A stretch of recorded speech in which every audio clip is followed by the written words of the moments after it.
You wake before the sun. Not because you're restless, but because rest doesn't come as easily as it once did. The silence of the morning is deep, almost too deep, filled with thoughts you didn't invite.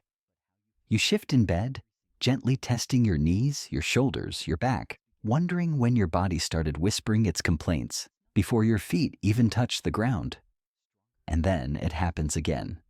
That pause, that moment of blankness. You opened to the refrigerator, but forgot what you came for. You picked up the phone, but couldn't remember the name on the tip of your tongue. You see familiar faces, but the memories behind them blur like faded ink. You chuckle it off. "Oh, I'm just getting old," you say aloud. But deep down, it unsettles you. Because it's not just the body slowing down, it's the mind. And the mind, that's where you live. You've seen it happen to friends, to siblings, maybe even to the love of your life. One day their stories were vivid and full of detail. And then, one day, they weren't. And now, late at night, or in those quiet morning hours, you ask yourself questions you never used to. Is this just how it goes? Is this the slow fade everyone talks about? And if so, is there anything I can do to stop it?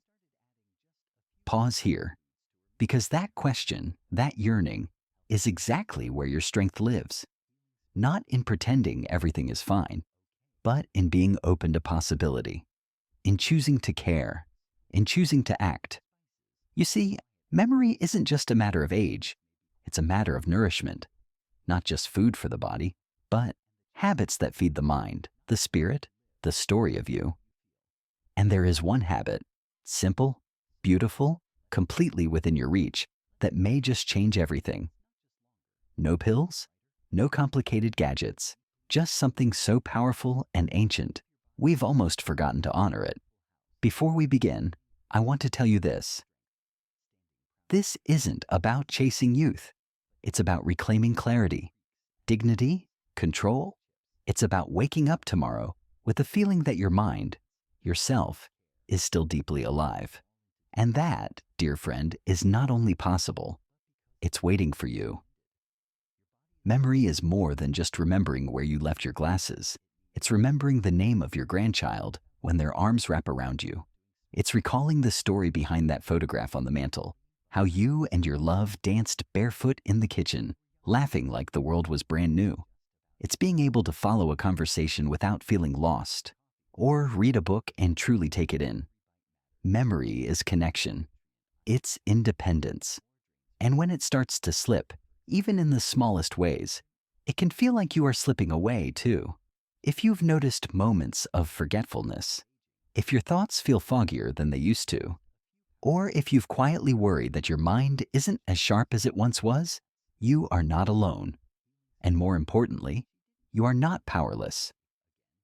Here's the truth. Memory challenges in later life are common, yes, but they are not always inevitable. Not when you understand how memory truly works. Not when you learn how to support it, to protect it, and, yes, to strengthen it. Because contrary to what many believe, the brain is not a candle burning down to its wick. It's a living, changing, beautiful garden. And just like any garden, it needs tending, daily care, light, movement, stillness, nourishment. There is a habit, an overlooked, but incredibly powerful one, that acts like sunlight for your memory. You don't need a prescription. You don't need a complicated device. You just need a few quiet minutes a day, a willingness to show up for yourself, and an open heart to what's possible. I know, when you're in your 70s, 80s, even 90s, it can feel like too much has changed. The world is faster, louder, more complex. It's easy to feel left behind.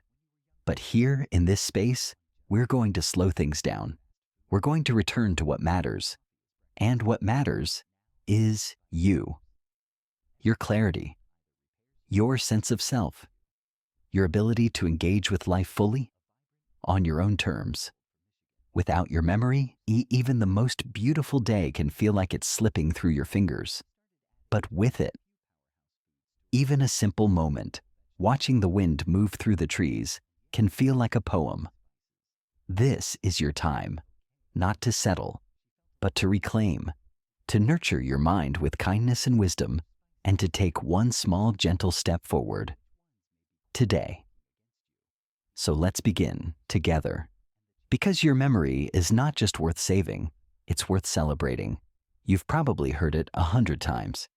It's just part of getting older. They say it when your knees ache, when names start slipping through your fingers, when you lose your train of thought mid-sentence and everyone around the table goes quiet. It's just age, they say. But what if they're wrong? What if the forgetfulness you've noticed, the moments of confusion, the fading sharpness you felt creeping in like a fog? What if that's not just aging? What if there's something else going on, something far more hopeful? Let me take you back for a moment. There was once a woman named June. She was 74 when she first noticed it. She'd walk into a room and forget why. She'd miss appointments she'd never missed before. She started writing everything down, sticky notes on the fridge, a little notebook in her purse. But the thing that frightened her most wasn't forgetting. It was feeling like she was disappearing from her own life. She told herself, this is how it begins. She'd watched her mother fade, her aunt too, the same signs. And she thought, I guess I'm next. But June did something different. She asked a question most people never think to ask. What if this isn't the end of something? What if it's a sign I'm missing something important? So she started looking, and what she found surprised her. It wasn't some miracle pill or a high-tech brain game. It wasn't even something new. It was a habit. A daily, quiet, nourishing habit that her younger self once did without thinking, but had long forgotten. And once she brought it back, little by little, things began to shift. The fog lifted. Her focus returned. And for the first time in years, she felt like herself again. Now, maybe you're wondering what June discovered? What habit helped her find her clarity again? We're about to explore that. But before we do, I want to plant a seed in your heart.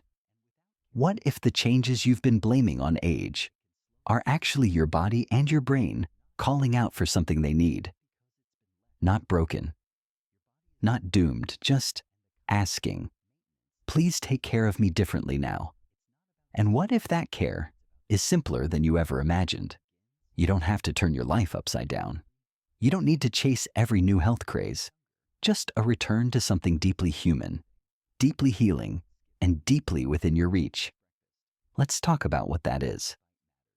You lay in bed, eyes closed, body tired, but your mind. It runs like a film reel you didn't ask to watch, thoughts looping, memories flickering, sleep, dancing just out of reach. And in the morning, it's not just fatigue you feel, it's that lingering fog, like your brain didn't quite show up with the rest of you. Have you ever felt like that? You're not alone. Sleep changes as we age, often in frustrating, invisible ways. It comes lighter, interrupted. You wake more often, sometimes without knowing why. And while that might feel normal, it's doing something critical. It's robbing your brain of the time it needs to clean itself. Yes, you heard that right. Clean itself. Think of your brain like a quiet little city. During the day, there's traffic everywhere, conversations, decisions, thoughts rushing through the roads. But at night, something remarkable happens. While you sleep, your brain sends in the street sweepers. They clear out waste, sort memories, store what matters, and discard what doesn't. This process, scientists call it glymphatic cleansing, is like washing the windows of your mind.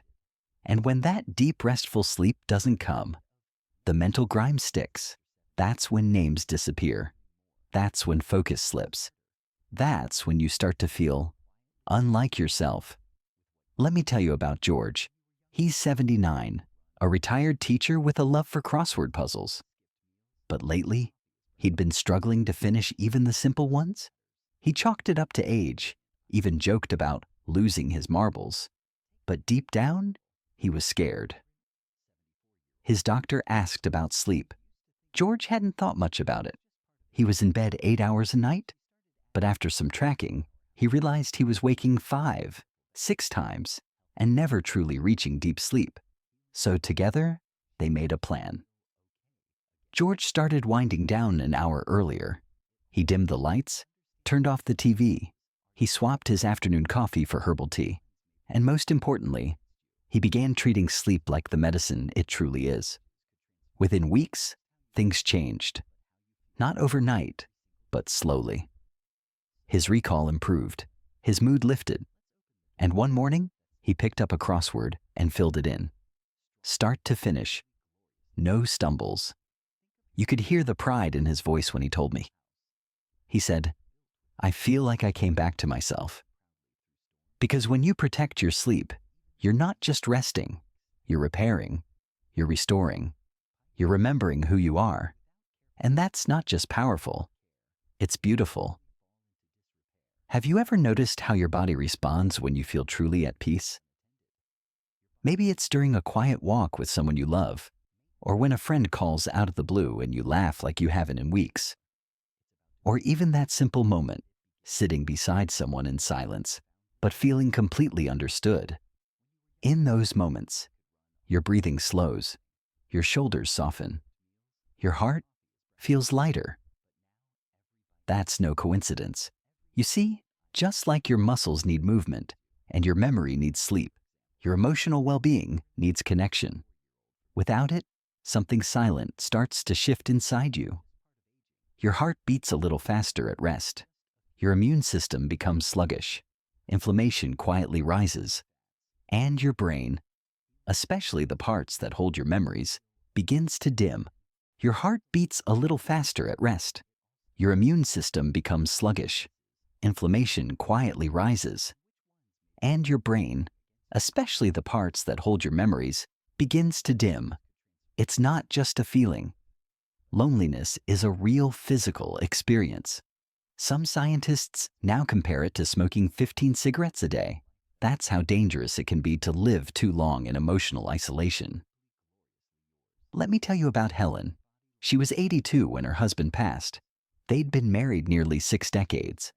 After the funeral, her children visited less. The house grew quieter. Days bled into one another.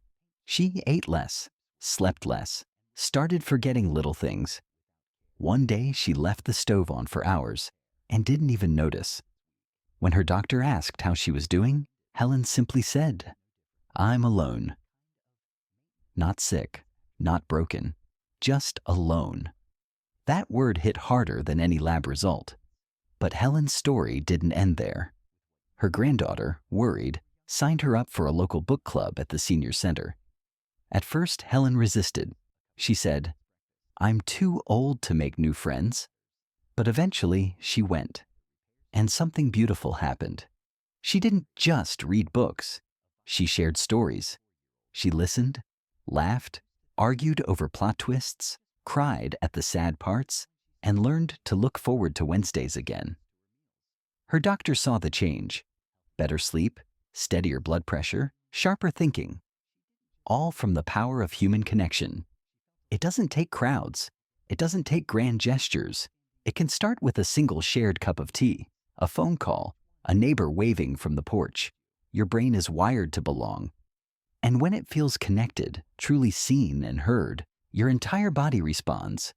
So if you've been feeling alone, not just physically, but emotionally, know this, there is still time, there is still space, and you are still worthy of being deeply connected to life and to others.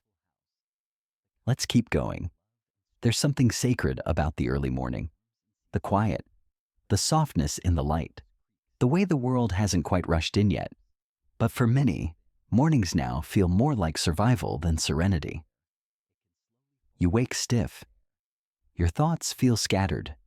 Maybe you sit at the edge of the bed and wonder, where did the energy go? And yet, the first hour of your day holds a quiet power. It's the reset button for your body and your brain. Not with noise, not with overwhelm, but with small, kind choices, ones that can change the entire rhythm of your day. Let's talk about what that might look like. Take James, for example. He's 76 and lives alone now. He used to wake up, skip breakfast, scroll through the news, and feel more anxious before 9 a.m. than most people feel all day. One day, a friend challenged him. What if you gave yourself 30 minutes in the morning, just for you? So James made a change. He started with a glass of warm water with lemon, simple, gentle, hydrating. Then he sat by the window and wrote down 3 things he was grateful for. Not big things, just small ones. A quiet breeze, the feel of his favorite mug, a memory from 40 years ago that still made him smile. Next, he moved.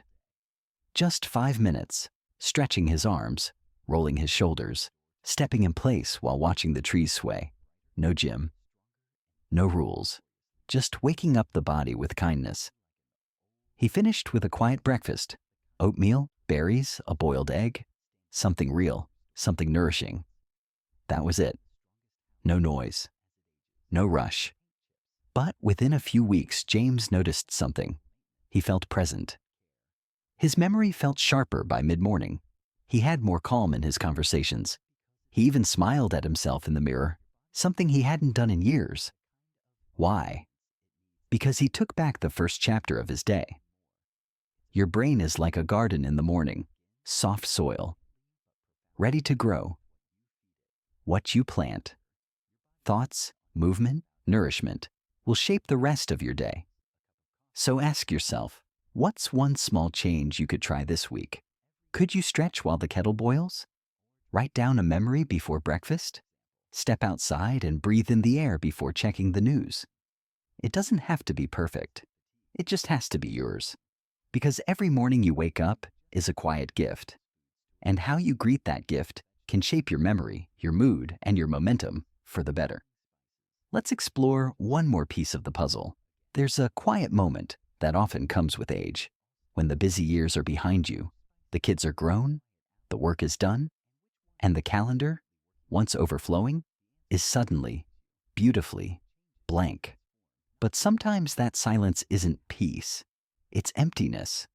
A whisper that asks, what now? You see, people often talk about aging in terms of decline. What you've lost, what you can no longer do, what's been taken away. But let's turn that on its head. Because here's a truth that isn't spoken loudly enough. Purpose doesn't retire.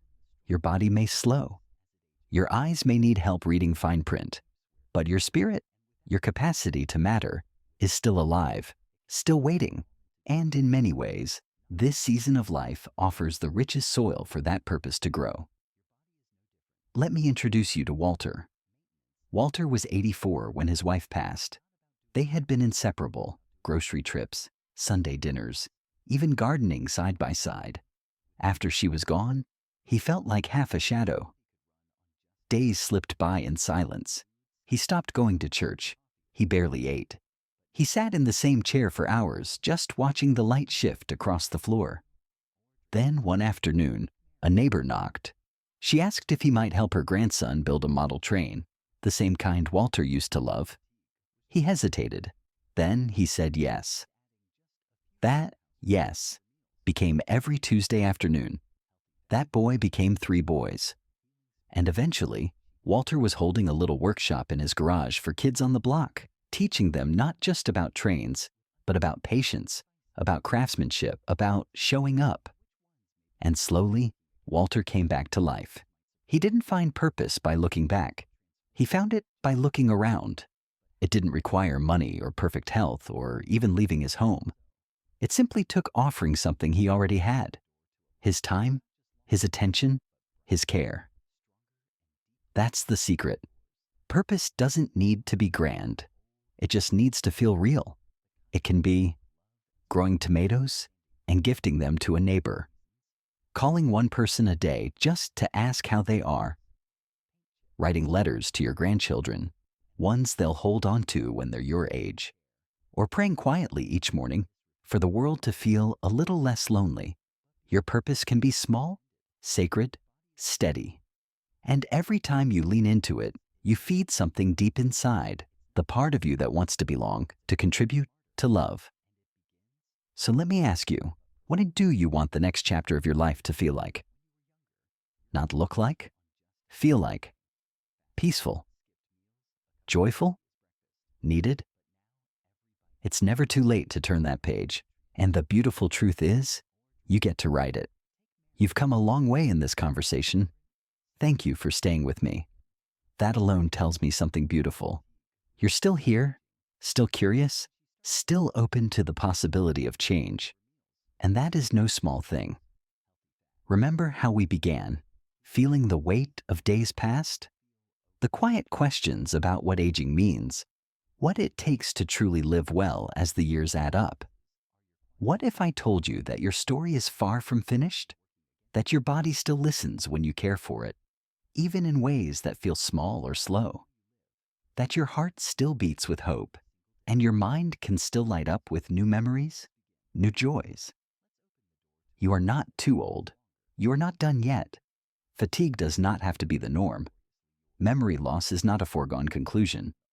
Loneliness can be softened by a single call or shared moment. And purpose? Yes, your purpose still shines, waiting to be claimed again. Think of your life like a garden. Some seasons are quiet, some are wild with blooms, and others are for rest. But beneath the surface, the roots remain strong, waiting for water and sunlight. When you feed your body with gentle movement, when you nourish it with kindness and thoughtful food, when you nurture your mind with connection and purpose, you are watering those roots. You are cultivating resilience. And resilience is the most profound gift you can give yourself. It whispers that no matter what your calendar says, you still hold the power to choose how you live, how you feel, how you love. So, I invite you now, softly, kindly, to take that next small step. Maybe it's stretching your arms when you wake, or reaching out to a friend, or simply noticing one thing you're grateful for this morning. No matter how slow, no matter how small, every step is yours. Each one writes a new line in your story. You have faced so much to arrive here today. Be proud. You are fighting, not just to survive, but to truly live. This is your time. Start now. Right here, right now, because the best chapters are still ahead. Now that we've walked this path together, I want to pause and invite you to reflect for a moment. What was one thing you heard today that made you think differently? Maybe it was a new way to see your mornings, as an opportunity rather than a chore. Perhaps it was the reminder that purpose doesn't retire, that your spirit still burns bright, no matter your age. Or maybe it was simply the idea that small, kind steps can reshape your days and your memories. Whatever it is, hold on to that thought gently. Let it simmer in your heart for a while. And then ask yourself, what small change will I try starting tomorrow morning? Could it be a stretch, a breath of fresh air, a moment to remember something joyful? Remember, you don't need a grand plan or perfect conditions. Just one kind thing for yourself. A simple act of care that says, I am worth this moment. I want you to know, this isn't just a one-way conversation. This is a community, a circle of wisdom and support where every story matters. If something in this message touched you, if it sparked hope or a memory or even a question, please share it. Leave a comment below. Tell us about a small victory or a challenge you're facing. Share your stories, your questions, your insights, and if you know someone who might find comfort or courage here, tag them.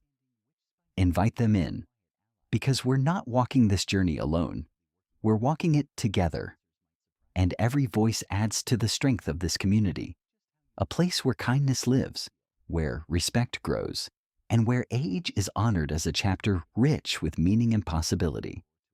If this message resonated with you, I warmly invite you to subscribe, not because you have to, but because this channel is here to walk beside you, offering gentle guidance, heartfelt stories, and practical wisdom for every step of your journey. You deserve that support. You deserve to feel seen, understood, and uplifted. So, let's keep this conversation going. Let's nurture hope, joy, and resilience, one small moment at a time. Thank you for being here. Thank you for sharing your time, your heart, your story. Until next time, take care of yourself, gently and kindly. Because this path is yours, and you are never alone.